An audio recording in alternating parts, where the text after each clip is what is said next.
called the Sunburnt Pugilist. In black and yellow stripes, the seed, an echo of the pollen bringers, plummets.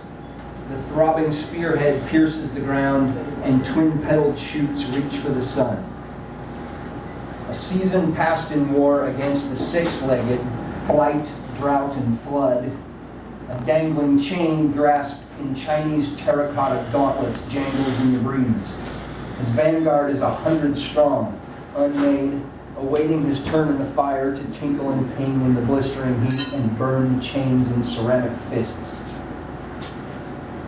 The economy of the vine, twisting circling motion to the stalk, reaching for the light, against gravity with a smile and a fistful of fiber to deliver its load of genetic code sunward, and the endurance of striving for form in fragrance and brilliance, in flower and fruit, and the warrior climbs into the furnace and basks and bakes in the flame, with the chain he will drag for eternity until the earth spirals into the sun, the golem binding souls into servitude, and his army is 100 men strong.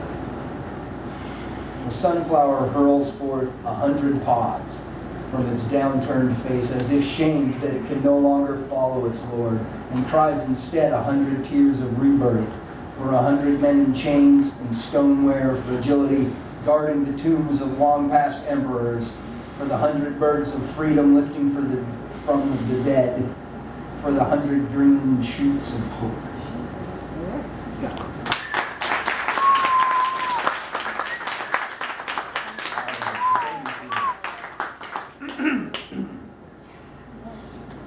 This is another experimented structure. It's called pure aspera.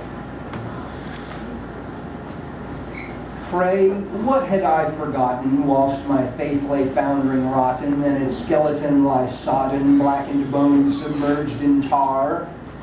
Could it be that through our trials and through our discards and denials, that the truth was free of guiles, and that our beauty's in our scars? That our suffering was essential, inculcation consequential, and thus compose we our credentials as we scale from stank to star.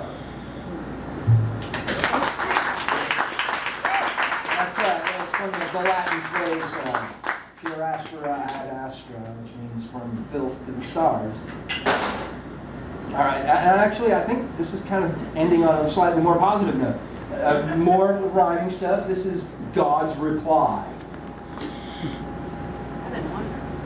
And so this is God said, okay, well, you wanted an answer, Boris, here. Now you're making your hands to write these crazy motions on the paper, and this thing comes out. And okay, I get it now. So, God's reply is, I am the great creator, I made you from the slime. I am the great initiator, Lord of space and time. All my little playthings ride the great revolving wheel, and I hear the cried complaints about an underhanded deal. How some men torture babies, and then some men rob the poor, and some men spread a rabies which has never had a cure. The innocents are martyred for a crime they never did, and their warm remains are bartered to the basest tyrant's bid. And children beat by parents will then grow up to do the same, generational inheritance appended to their name. And the fact that you were born at all means you must someday die. You beat your head against the wall and still can't fathom why should all these evil things exist, nor why I let them be. Nor why the straight and narrow twists, nor why your will is free, nor why all change must come so slow until you play your part, nor why I plant the seeds of woe in every living heart, nor why your garden is forbidden, sown with barren soil, nor why you suffer serpent-ridden life of endless toil, because, my children, this my gift, one day you too shall be, if you manage not to drift, omnipotent like me.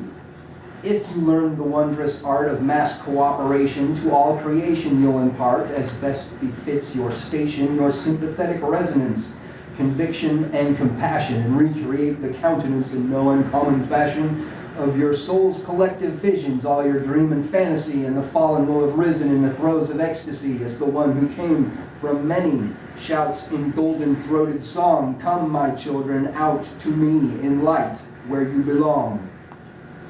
Woo!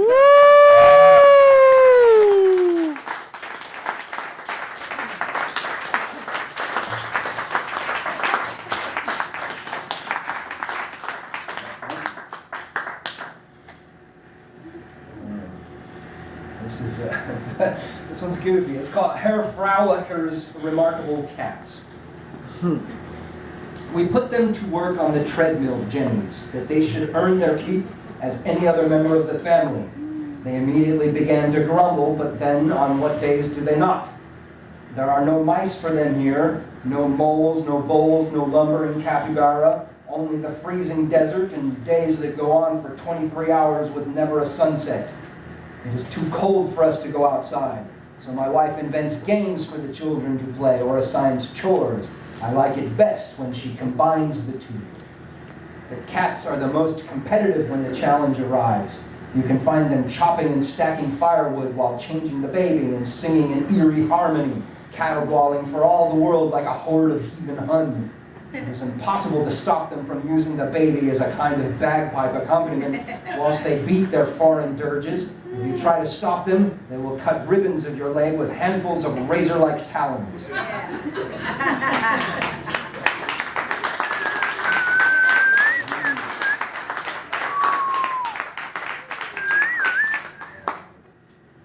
All right, I think I'm starting to get close on time. Yeah, because this one's cool, and I should get it. More dream sequence stuff. I call this "The Makers of the Dead Come Not for You This Day." I found them on the other side of sleep, through the wall of fog, in a dense realm of compact gray nothingness. Two representatives of the family of makers, they who would not be named. Creatures so fearsome their glance could turn a man to wood with hopelessness.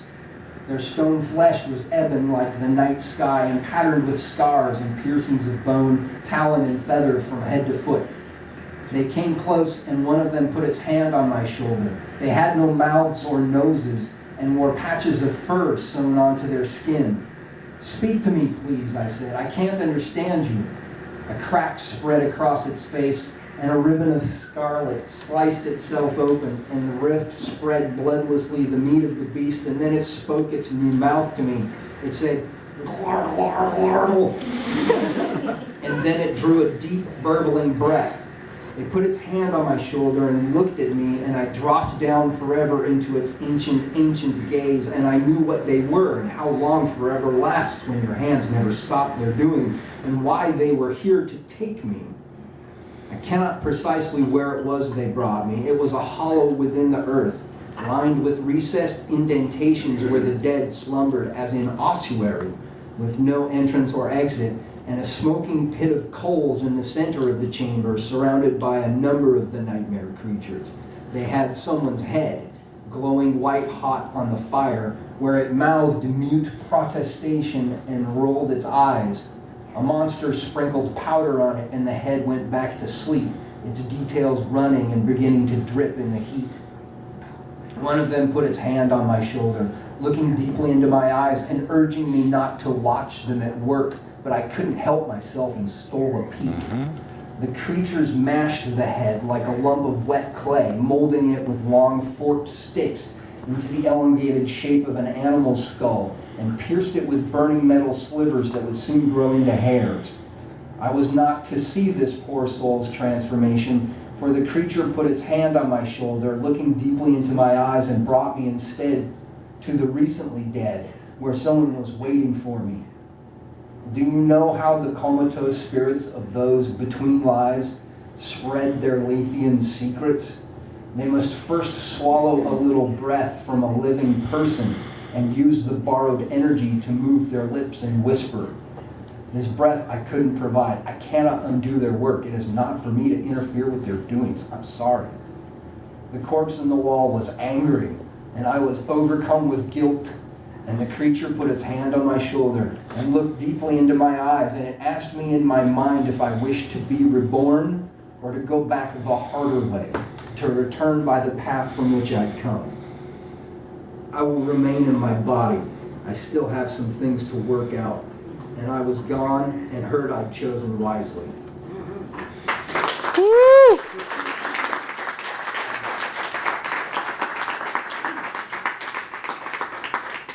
Okay, last one. Last one. It's another rhyming meter piece. It's called The Mermaid. A slip in the deep, The crustaceans creep and the kelp undulates all in time. To the ebb and the flow of the currents below, the whitewater caps of the brine. Excuse me. Octopi languidly waltzing abreast, the anglerfish tendrils and swordfish's crest, and the urchins cavort with the stars, and the snipes and the eels and the gars, all those in the arms of the ocean caressed. In the suds of the sea all of life came to be, the ocean in moon dance of tides.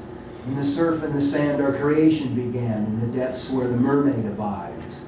In mother of pearl bedecked for the ball, and the waves above form an unscalable wall between the mermaid and those of the sea, and the people and cities and me, as I dream of my mermaid enthralled. Thanks.